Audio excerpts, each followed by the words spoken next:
So I founded it because I was moving from one property to another where one landlord was holding onto my deposit and wouldn't give it me back after chasing him for 3 months.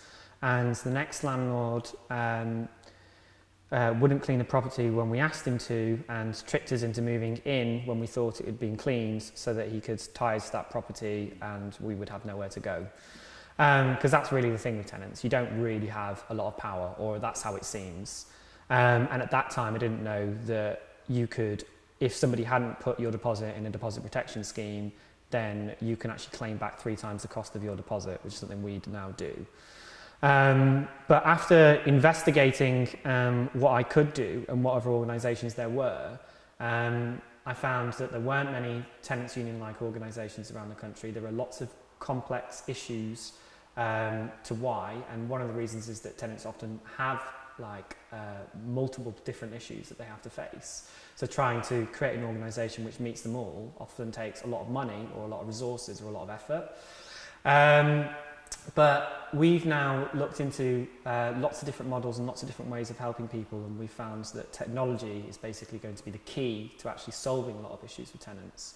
So we've now expanded the Tenants Union to be a project where we look into different ways of using social media as well as creating an app which will fundamentally mean that tenants won't necessarily have to engage that much with the difficulties that the landlords will bring to them.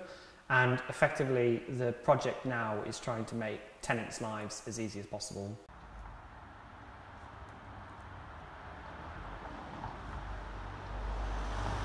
It depends really on which service that we're using. So a lot of our services initially will be aimed at a lot of young people, because we'll be targeting people on social media and we'll be developing apps to make it easy to use. So it will be people under the age of 35 because that's one of the biggest brackets for renting. But also we are going to be looking at targeting young families, because now young families make up a large proportion of private renting as well, and they don't actually have a lot of time to go to public meetings to talk about what they should do with their landlord or their letting agents.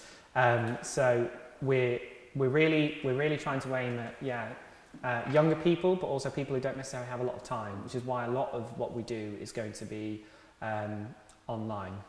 So one of the main things that I've learned while being involved in the Labour Party, as well as being involved in movements in the past, is that the best way to build a movement is to follow the people and what they want to do. So we had a launch meeting about a month ago, and we highlighted that we needed to get out and do stalls, we need to knock on doors, we need to speak to people, because fundamentally we need to connect the network in Levenshulme and Manchester more widely, and then in Greater Manchester. But to do that, we need to start speaking to people, and we need to start saying that we're an organisation that's here and we want to respond to your problems. When we said that to the people who'd come to our launch meeting, they said, oh, well, it'd be really great if we could get some education, because we don't necessarily feel confidence to go out and talk on behalf of the Tenants Union yet. So we spent the next month and a half looking at how we could develop educational materials for our members.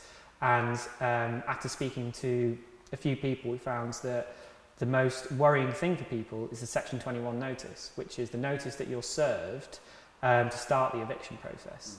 So tonight's meeting is going to be focused on how to defend against an eviction notice and what strategies you should use, but also when an eviction notice is invalid. So many of them are, and so many landlords know that tenants don't understand what it all means. So we're going to basically try and teach people how to look out for an invalid Section 21 notice and what to do to try and stop it. That's because, fantastic. Yeah. There's so many things that are contributing to the homelessness crisis. If you look at between 2010 and 2015, homelessness doubled around the country. In Manchester, it's incredibly visible because often homeless people from around the Greater Manchester area move into Manchester, because that's where a lot of the rich people live effectively, and that's where a lot of people go shopping, so it's easy to come across quite a lot of people. But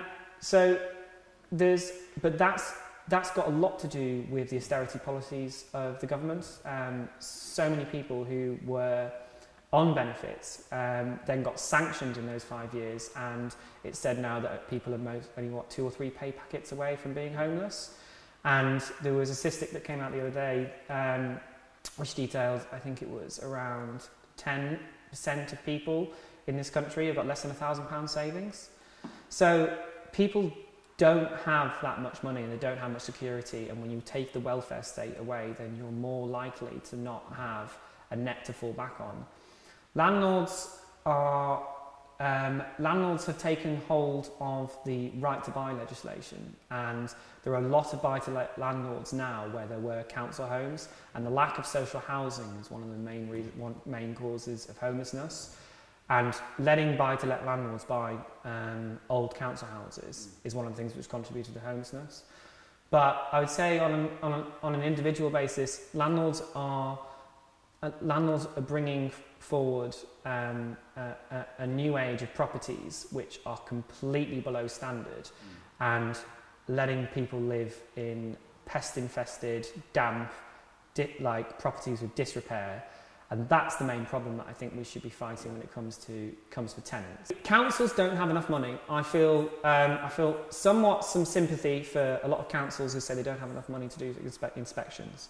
Unfortunately, I think a lot of housing strategy isn't really focused on tackling down on rogue landlords. But fundamentally, councils need more money to go out and inspect.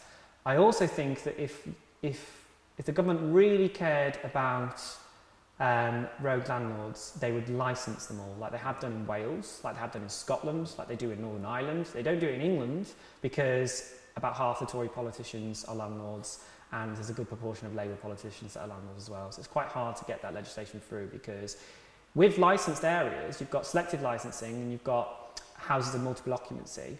If they fall into any of those two licences, then you've got licences which cost a few £100s, which then pay for inspectors, and that project often self-funds itself, so you can look after certain properties and make sure they're meeting particular regulations. Whereas with all the other properties that aren't licensed in any way, often they get left to rot. So can you just, to wrap us up, can you tell us about any other upcoming events that you've got that people might be interested in attending? So we are going to do another education session, which is going to be an introduction into renters' rights more broadly, not just about defence against eviction, which is going to be on November 11th at 2 to 5 in Manchester Central Hall on Oldham Street. But this session that we're doing tonight on the defence against Section 21, one of the actions that we're going to bring out of this meeting is we're going to be asking people to tell us where we can do this again and again and again, because effectively this is the kind of armour that we want to give people, so they've got the defence against rogue landlords who are trying to kick them out of the house for often no good reason. So we are going to be looking to continually do that for the next 3 or 4 months leading up to a tenants forum, where we'll be inviting Andy Burnham to come and speak to tenants and councillors too, so that we can ask Andy Burnham what the Greater Manchester strategy is with rogue landlords and the problems facing tenants. And we're going to be asking for Andy Burnham to come back on a 6-month or a yearly basis to talk about what he has done. And so that will be in mid-January, which we'll be inviting people from across the entire Greater Manchester to come to talk to Andy Burnham. Fantastic. Is there anything else you'd like to mention?